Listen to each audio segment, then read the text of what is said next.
सुमन कल्याणपूर हे नाव संगीत रसिकांसाठी काही नवीन नाही. केतकीच्या बनी, नाविका रे, आजकाल तेरे मेरे प्यार के चर्चे यांसारखी अनेक गाणी ऐकली ना की सुमन कल्याणपूर यांच्या आवाजाची जादू आपल्याला कळते. सुमन कल्याणपूर यांना आकाशवाणी आणि पार्श्वगायनाची पहिली संधी संगीतकार यशवंत देव यांनी दिली.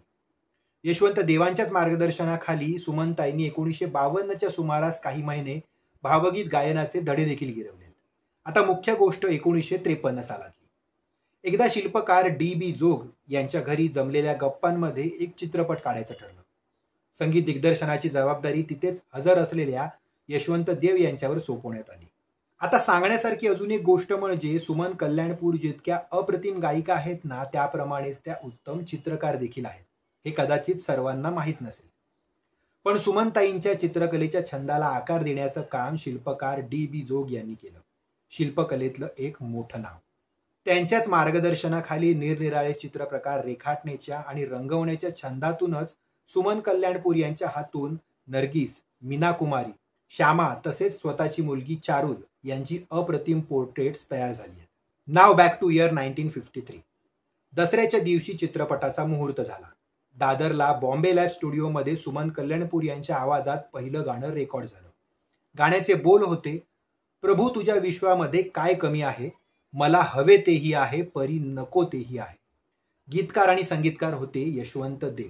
हा चित्रपट काही पडद्यावर आला नाही, पण रेकॉर्डिंगच्या वेळी हजर असलेल्या मोहम्मद शफी यांना सुमनताईंचा आवाज आवडला आणि 1954 साली वयाच्या 16व्या वर्षी मंगू या हिंदी चित्रपटात संगीतकार मोहम्मद शफी यांच्या संगीत दिग्दर्शनाखाली सुमन कल्याणपूर यांनी हिंदीमधलं पहिलं गाणं गायलं. बॉम्बे लॅबमध्ये रेकॉर्डिंग झालं होतं.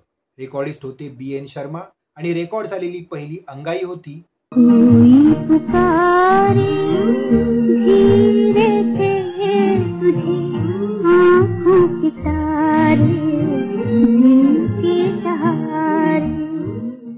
आणि खास बात म्हणजे या अंगाईला हेमंत कुमार आणि त्यांची पत्नी बेला मुखर्जी यांचे आलाप होते.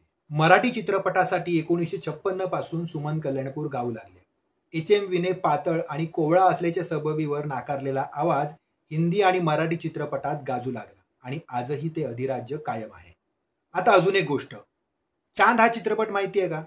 त्यातलं एक गाणं होतं, कभी आज कभी कल कभी परसों ऐसे ही बीते बरसों हमारे सुनते ही नहीं साजना, देखो जी सुनते ही नहीं साजना.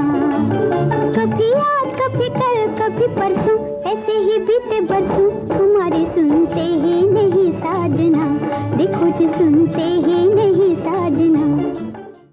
सांगायची गोष्ट म्हणजे लता दीदींसोबत असलेलं सुमन कल्याणपूर यांचं हे एकमेव duet song. By the way, आज सांगितलेल्या माहितीपेक्षा अधिक माहिती जर आपल्याकडे असेल ना तर आम्हाला जरूर कळवा. आणि आजची माहिती आवडल्यास लाईक, कमेंट, शेअर करा. चॅनलला सबस्क्राईब करून बेल आयकॉन प्रेस करायला विसरू नका. पुन्हा भेटूच एका नव्या भागात एका नव्या ऑफबीट गोष्टीसोबत. धन्यवाद.